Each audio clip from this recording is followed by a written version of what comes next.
Hello, Mgtow. Go your own way. Go your own way. Let me see about this sound and everything and see if it's working. Everything's working. Kind of give. Hello, Mgtow. Go your own way. Go your own. Okay, that sounds sort of good. I have to readjust my sound sometimes, but we'll see how it goes and everything. Today we're going to talk about an important topic. Well, I don't know if it's important or not. I just felt like talking about it. Uh, it's about resentment. It's about resentment in Mgtow. We see a lot of resentment with what we call the incels, the TFLs. We get a lot of resentment with Christianity, Judeo Christianity, and how they flip flop the ideas. And basically, to tell you the truth, it goes farther into feminism, and it goes into a lot of things in the society that we should look at, and we don't. Nietzsche had an idea, it's called transvaluation, and it's a general, broad idea that encompasses sociology, biology. It encompasses a lot of things. So let me see what my own choose backup options to protect you.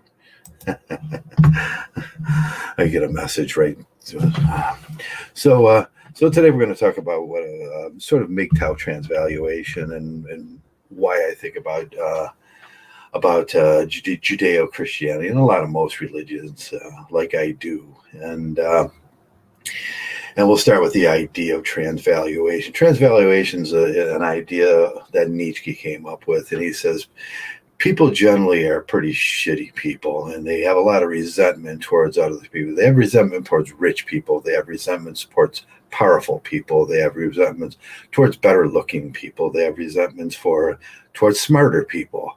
And what we tend to do with this thing is we'll make rich people into the demon in our minds. We invert it. At one time in our thoughts, we probably think becoming rich and powerful and good looking and smarter is. And I won't even put smarter in there because you can always become smarter. You can do that on your own without anybody around.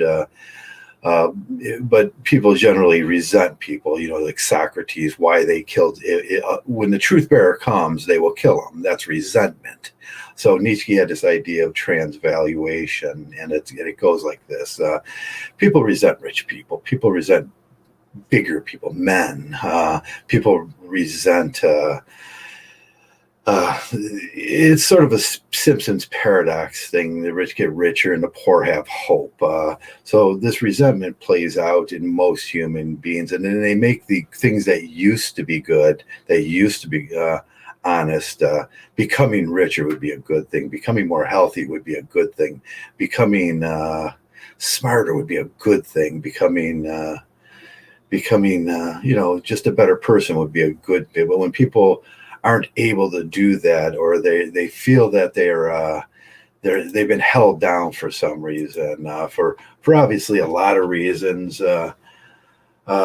People think that other people hold them down. In feminism does this a lot, and Christianity does it a lot. Christianity, it's not good to be a rich person because you can't, take your camel through the eye of a needle, I think the thing is, and I can't remember the guy that was swinging from the tree. He says, being a rich man, you will never make it into heaven. That's a transvaluation of values. It makes people feel better about things in their lives. There's an opposite, a flip flop of a moral Christian code in that, and most people believe they have no opportunity for wealth or strength. Feminism does this too. Feminism believes that they have no opportunity for wealth. They have no opportunity for strength. They have no opportunity to become stronger. So what they do is they make the object of that resentment, which are men, into the evil. And we do this with feminism too. We make feminism into the evil. And I always thought it's wrong to do that because we have to consider our values. We have to consider what we value strength, we value wealth, we should try always to become these better things. But what I see in Mgtow a lot is the incels. They have a resentment against what they call the top 10%ers or whatever that, and I don't really believe in that one. So they develop a resentment towards them, and then they flip flop that as a evil in their lives, and these people, the Matthew McConaughey's and the people that do better are more handsome and more fit and richer, become their enemy. And TFLs do that because they feel they have no opportunity to be with they're forced into loneliness, and the object of their affection. We talked about the objects of love, their object of their affection they can never have, so they demonize the object of their affection. They build a resentment against the object, and this is more transvaluation. In Judeo-Christianity, I says they do this with the rich. You'll never make it to heaven if you don't know what it's like to be poor, and that could be farther from the truth. Feminism and their sociology does that. Feminist epistemology does that. It's standpoint epistemology, where how would you know what it's like to be poor, to be born black, to be born trans feminist, to be born liberal, to be born like this and that you would never know. So they make us into the transvaluation of that is the opposite. They flip morality on its head, and we see this all over the human race, and we see this and I think Mgtow needs to guard against these things, because these things are important. Nietzsche wasn't just talking to talk to himself. He was talking about Judeo-Christianity as an example to his philosophy, and why we shouldn't resent people, and why we shouldn't. Mgtow, in Mgtow, we find it. We should find ourselves. We should find it easy just to get along with yourself, and that's why we do the introspection. We find out these deep down secrets in ourselves. Do I have resentment? Did I have resentment? Yes, I have resentment. I like to go over a lot of what we call the passions, because it helps us get deep down to the honesty. We do that introspection in our souls and ourselves, and we get deep down and we can get rid of the resentment. I have no resentment against feminists anymore.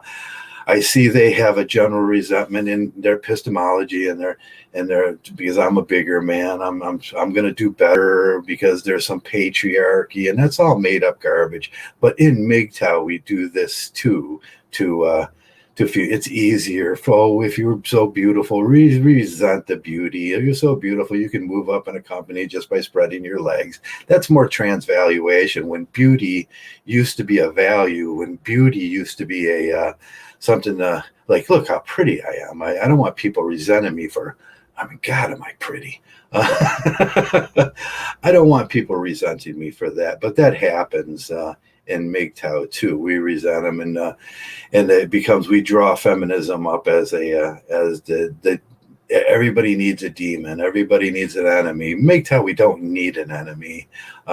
We have to look at ourselves, and because we as men are the only thing that's important. I know I could care less what feminism is doing.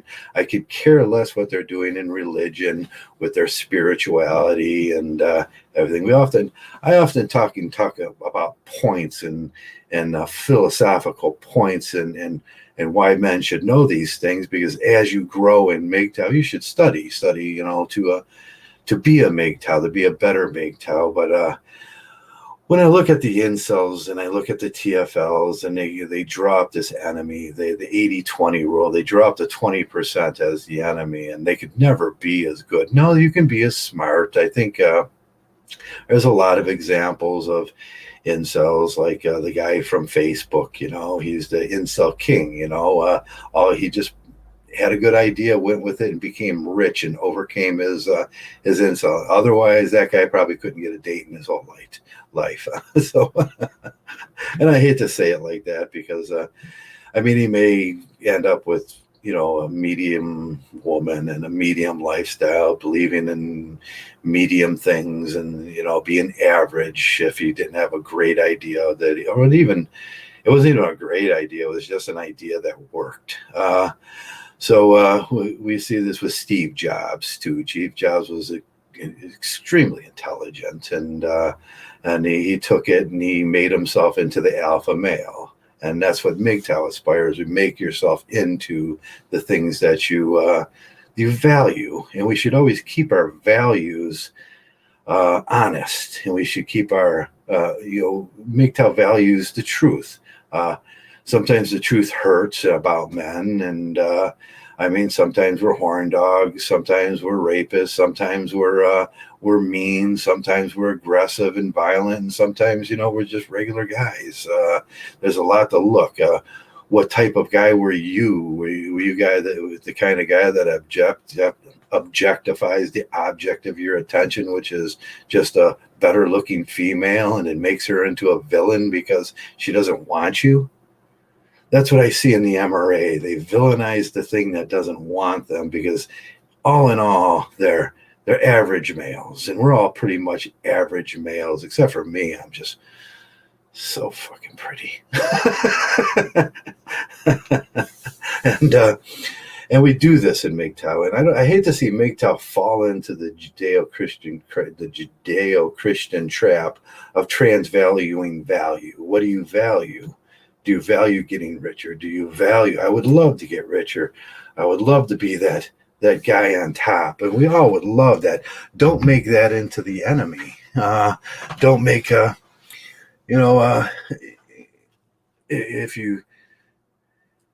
if you have better looking friends, don't make them into the enemy just because you value that, and you can't have that. We don't have resentment in Mgtow. One of the things, resentment, and we talked yesterday a little about envy. We talked about love and passions, and we talked about things like, these things mean a lot to Mgtow because it all attaches to the Mgtow philosophy. And if you're going to grow in the Mgtow philosophy, there's things to know. And one of the things you should know about feminism is, even in their epistemology, what they're really saying is they're resentful of men, and they do what every person does. And it's a natural thing. Nietzsche says it's a natural part of being a person, and we're all horrible people, is we start resenting people, and we flip the values on what we resent. Rich becomes bad, and handsome becomes worse, and bigger and more powerful becomes the enemy, and all that stuff. And we don't want to be like the rest of the world here in Mgtow. We value the truth, so we have to say these things to us, to ourselves, and everything. Maybe I won't be the greatest mountain biker. It doesn't mean that I'm going to start resenting.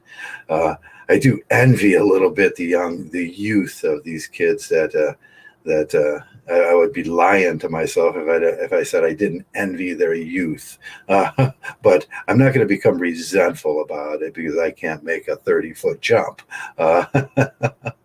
What's up, Claire? I just wanted to come on for a little bit and talk a little bit about transvaluation and Nietzsche and what he was saying in that. And it's an idea that kind of permeates Mgtow. And don't become a resentful person. My concerns are not against religion itself. I'm in no person to say whether there's a God or whether there's. You can believe what you want.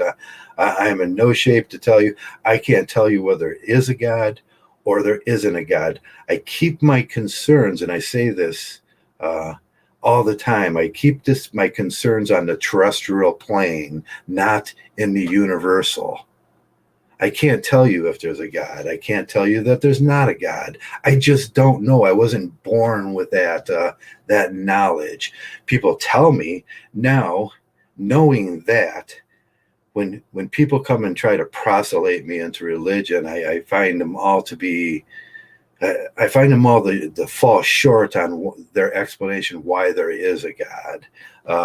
I find humans to be creepy. I find love and resentment and envy and jealousy, and humans display all these qualities, and most humans are really, really stupid. I mean, 60% of the humans out there I try not to talk to because they just low IQ apes. Uh, but but my concerns with religion is that it's lying to you. It lies to you in the way that Nietzsche would present it. They reverse the values of what is good, and all of a sudden, the poor man, the suffering, becomes good instead of non-suffering, instead of happiness. Happiness and joy should be what you're talking about, but the suffering becomes good. Being poor becomes good with them. And that puts you in such an awful position in life if you're thinking that way. You open yourself up for to be victimized. And that's what we talk about when we talk about the not opening yourself up to be victimized. There would be vengeful retribution if that's honor based. If you violate any of their terms of service, like, oh, you're not suffering enough, Joe. uh, yeah, there'll be my idea with feminism. It's great. Go become 100% responsible and break through that glass ceiling and become the strong independent girl, and with that is your body, your choice, your children, your birthing rights, your everything. 100% is your responsibility. 100%. I can't get pregnant. I'm not a girl. I don't know what it's like to be pregnant. I never will, and I can't get it. It's not my children. It's her children. Her body makes them. Don't throw that back. But with that comes the responsibility. Don't throw that back on a Mgtow. Don't throw that back on us. We're generally, most of us are pretty much, we speak in the asexual. We don't want to talk to you about that. Don't throw that somehow I made you pregnant, that somehow I convinced you to be that, because that's just not true. So in this thing, they want with child rearing, that they have to be responsible. If they're not responsible, then this whole thing never worked anyways to begin with, and our race is doomed. The big concern about how I had a conversation with a gentleman today. He just doesn't see how the idea of the Judeo-Christian way works into what's wrong with our society in that way. That females practice now. There was a transvaluation done in the 70s, and it's her body, her choice came up, and she and they got rid of the polygamy acts, and then all of a sudden women had permission to be polygamous, and no one, being monogamous became men's duty. Being polygamous is baby daddy number. So they'll have baby daddy number 1, 2, 3, and 4. They're all paying her. They're forced wage slaves, and they're forced fathers is what they are. And that's always my concern. The Judeo-Christian values of humility and enforcement of poverty, and it reveals this kind of doublethink, and it turns values upside down, and it makes men into bad, awful creatures when men are strong and good and rational and all those things. And to the most part, Mgtow's job is, you're not going to, when we talk about these ideas of resentment, and women resent us and they envy us, and we hear it all the time, and we see it in all the MRA papers, and then we hear it from their lips. They resent us, so they're going to make us into the enemy, and that's feminism in a nutshell. The legal system jumped aboard that, and Me Too came about, and the Judeo-Christian moral values reinforced it, and now polygamy is legal for women and monogamy is enforced for men. You will be her partner financially for the rest of your life because she's having a baby. But that doesn't make no sense, because you can't have a baby. You can't get pregnant. You're a man. You're just held responsible and accountable for her decisions, and that's kind of the opposite feminism. It's another transvaluation in a deeper sense. They're hypocritical about what they say. They're not going to be strong, and they're not going to be able to take care of that thing.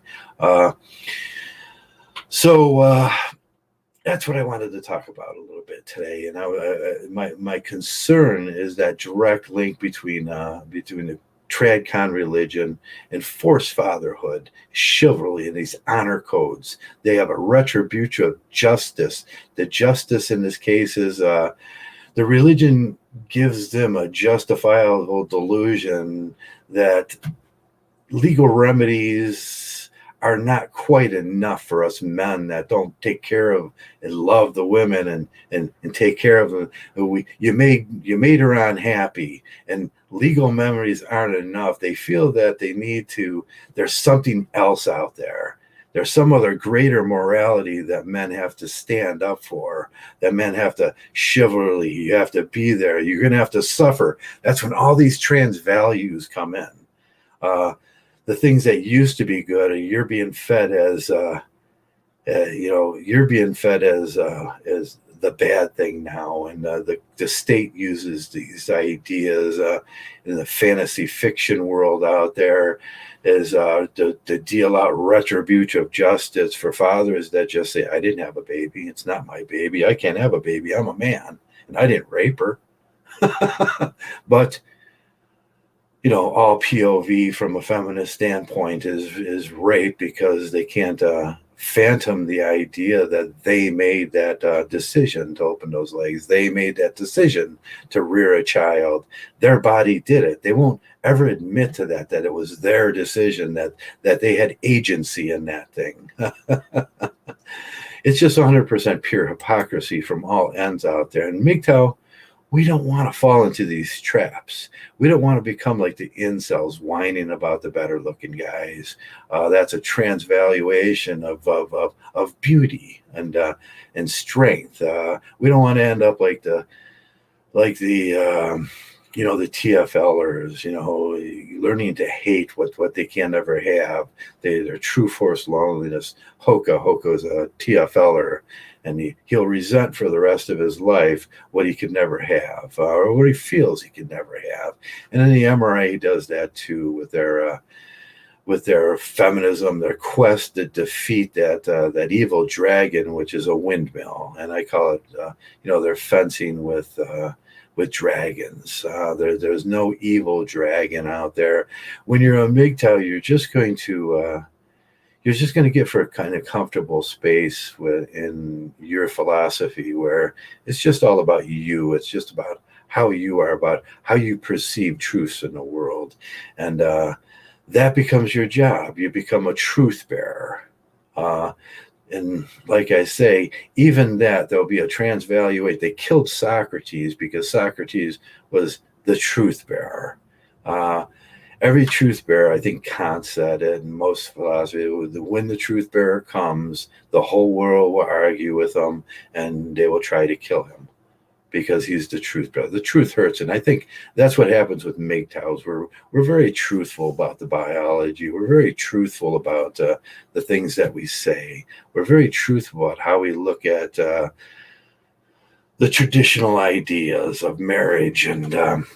And we agree with feminism on that. Marriage should not exist, and it shouldn't exist. It is a stupid idea to put two people in a house together that love will turn to anger, and anger will turn to hate, and you'll have resentments, and there's little things that you will see every day that will remind you of the resentments you have. The carpet's not the right color. The walls are pink, or the bathroom she'll look in the bathroom and there'll be that pumice hands up, and she'll be like, no, I resent that. And that argument will go on forever and ever. And your tolerance to that the whole marriage will balance and cradle on the razor's edge of resentment for eternity, and your tolerance to it, which is a horrible thing.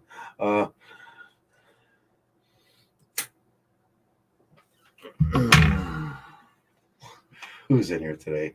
There's Claire and Omar, and Omar says most TLFers believe the contrary and the point that that the fact of the world isn't fair. That yeah, that's what I'm saying. The fact of the world isn't fair to them. There's something that's not fair, and the world is what the world is. It's I mean, we all have things that we would like to be that we can't because we have the limitations of our bodies or our minds, or we're born like looking like Matthew McConaughey, or we don't have the muscles of Arnold Schwarzenegger. We all have those things that we try to work on.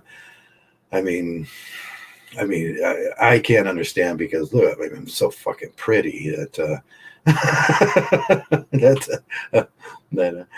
Yeah, so there's gonna be these reverse things. Mgtow has a way of dealing with this. We deal with it with honesty. We deal with truth. We deal with things the way they are. We try to find out about personality and emotion, and we can learn a lot from that, and the biology of how things work, and we learn from. That's not always easy. The first time I drifted upon sexual crypsis, I was like, no, it can't be, but it is. It's truth, though, and it's truthful, and it's honest, and that's the way women are. They want support from the whole community, hence welfare. They pick baby daddy 1, 2, and 3 to throw them to the evil dragon of the welfare system, so they can run them through.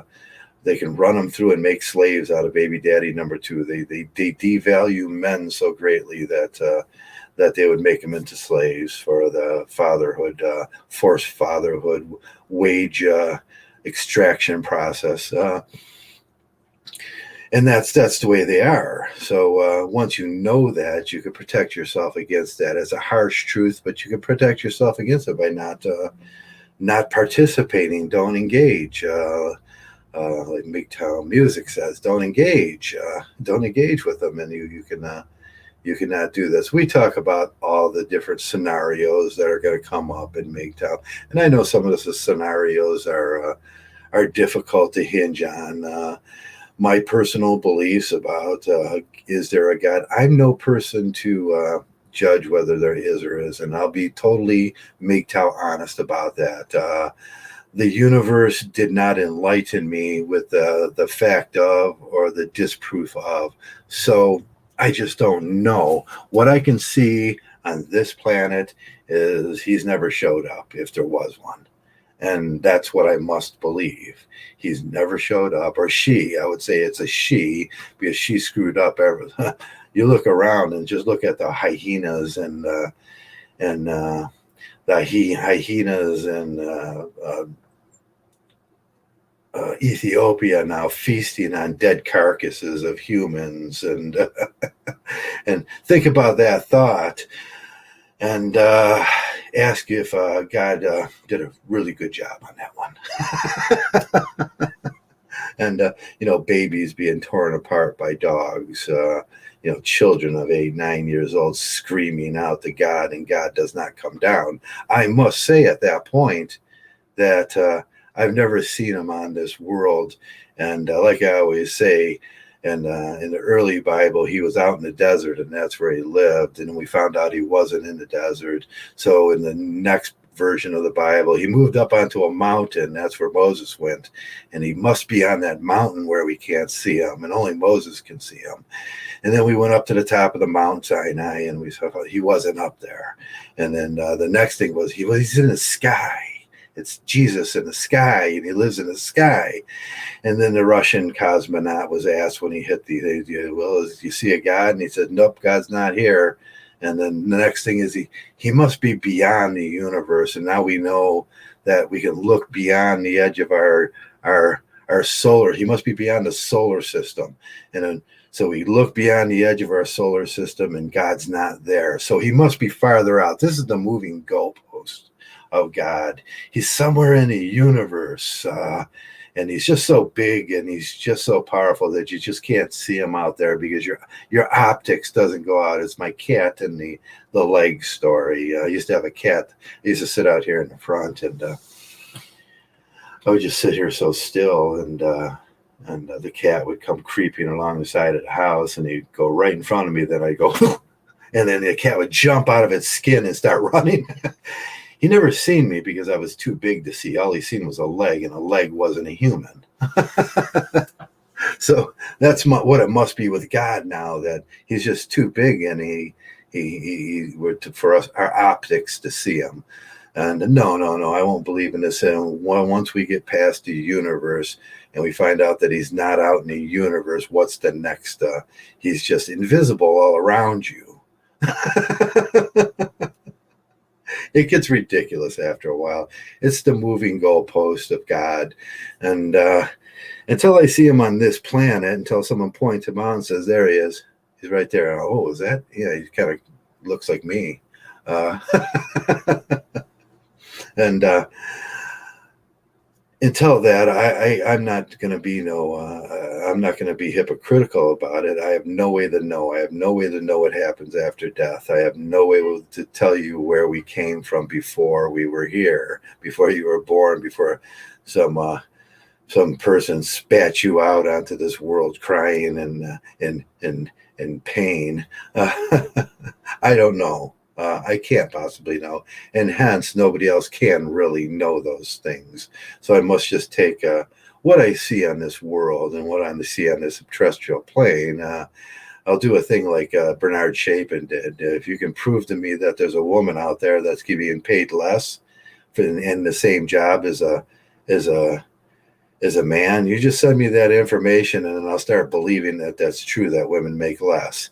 But in 8 years that he's been that, nobody's ever sent him proof, a documentation that there was actually a woman out there that was doing the same job for the same time and making less. There is seniority too. You must, some people just have seniority and they make more. If it just happens to be a man, then it just happens to be a man. That could reverse situations too. It could be a woman that's making more because of seniority. But as for God goes, he's not here. I give him a chance every morning. That's my morning coffee. I says, I give him a chance to make the coffee for me first. If he's so powerful, have that cappuccino ready for me in the morning. And I do that every morning. And then I make my coffee. Since that doesn't happen, I make my coffee. Then I sit down and I say to myself, okay, we're alone. It's like that mountain. We're all alone. Please come and visit me.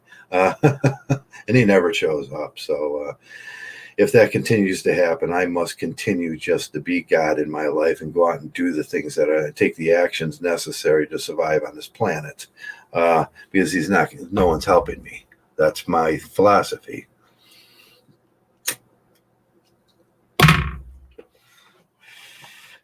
But as for resentment, Mgtow, don't become resentful and don't become envious, and all those things are good qualities not to be. Camus talked about these negations in life. Some things you negate things in your life, and all those bad things. Don't fall in love. Don't become jealous. Don't become envious. Don't become trapped. Don't become resentful. Don't become any of the 7 deadly sins, so they say, and your life will be pretty good. Your life should resemble something that's modesty and goodness. Normality should be the figurative statement in your life. So that's all I wanted to talk about today. And thanks a lot for coming around. And what is hey, you could get a job at the supermarket. They're always hiring. Yes, that's what I would want to do, become a supermarket attendant. So that's all I want to talk. I went on for 34 minutes, and that's probably the extent of my just when I go on alone and just talk about philosophical things. So Nietzsche, if you want to read something nice, you can read some Nietzsche, and he'll tell you all about transvaluation and how it works. And don't get affixed to the Judeo-Christian type of thus spoke Zarathustra. sort of transvaluation. Apply that to everything. Look at the people around you. Look at how feminism does it. Look how our government does it. The the the idea is so solid that it's intersectional to other things too. You can place that idea with other things, and it will always be cogent. So that's all I wanted to say. And like always, men, go your own way. Go your own way, Mgtow, and have a great day. And thanks a lot for being Mgtow. Mgtow.